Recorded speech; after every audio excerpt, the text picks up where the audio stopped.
দোহা থেকে ইসরায়েলের বিরুদ্ধে কথার মিসাইল ছুড়েছেন আরব মুসলিম নেতারা। কাতারের রাজধানী দোহায় হামাস নেতাদের লক্ষ্য করে গত সপ্তাহে শক্তিশালী বিমান হামলা চালায় ইসরায়েল। এই হামলার পর কাতার আরব ও ইসলামিক নেতাদের নিয়ে জরুরি সম্মেলন আয়োজন করে।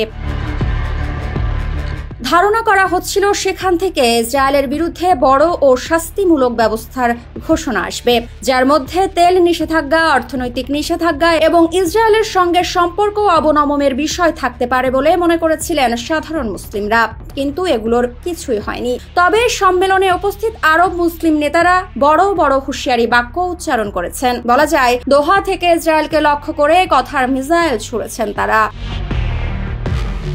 গত 15 সেপ্টেম্বর এই সম্মেলনে যোগ দিতে কাতারে যান প্রায় সব মুসলিম দেশের নেতা ও প্রতিনিধিরা। এই সম্মেলনে ফিলিস্তিনিদের পক্ষে আরব নেতাদের শক্তিশালী অবস্থান নিতে দেখা যাবে এমন প্রত্যাশা ছিল সবার। কিন্তু সম্মেলন শেষে যৌথ বিবৃতিতে তারা ঘোষণা দেন, ফিলিস্তিনিদের বিরুদ্ধে যেন ইসরায়েল আর আগ্রাসন না চালাতে পারে, সেই জন্য প্রয়োজনীয় সব আইনি এবং কার্যকর ব্যবস্থা নেওয়া হবে।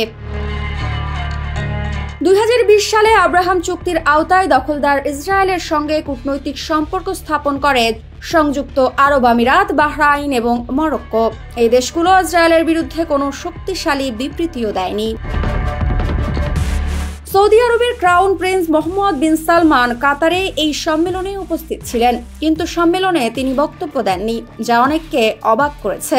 কারণ ওই অঞ্চলে সৌদির একটি প্রভাব রয়েছে। বিশ্লেষকরা বলছেন, ভূরাজনৈতিক পরিস্থিতি কোন দিকে যায় সেটির পূর্ব সতর্কতার অংশ হিসেবে ইসরায়েলের বিরুদ্ধে বক্তব্য দেওয়া থেকে বিরত ছিলেন মোহাম্মদ বিন সালমান। ওয়ালটন এখন দেশের সীমানা পেরিয়ে পৌঁছে গিয়েছে 50টিরও বেশি দেশে। ওয়ালটন, ঘরে ঘরে, বিশ্বজুড়ে। আরব মুসলিম নেতাদের সম্মেলন শেষে সেই পুরনো চিত্রই দেখা গেছে। শক্তিশালী সতর্কবার্তা, কিন্তু ইসরায়েলের বিরুদ্ধে শক্তিশালী কোনো পদক্ষেপ নয়। অনেক পর্যবেক্ষক প্রশ্ন তুলেছেন, আরব নেতাদের মধ্যে যে ঐক্য প্রদর্শন করা, সেটি এখন লোক দেখানো বিষয়ে পরিণত হলো কিনা। বিশেষ করে যখন ফিলিস্তিন ইসরায়েলের বর্বরতা চলছে, তখন তাদের পক্ষ থেকে কার্যকরী কোনো পদক্ষেপ দেখা যাচ্ছে না। মৃত্তিকা সিনহা বিশ্বাস, নিউজ 24।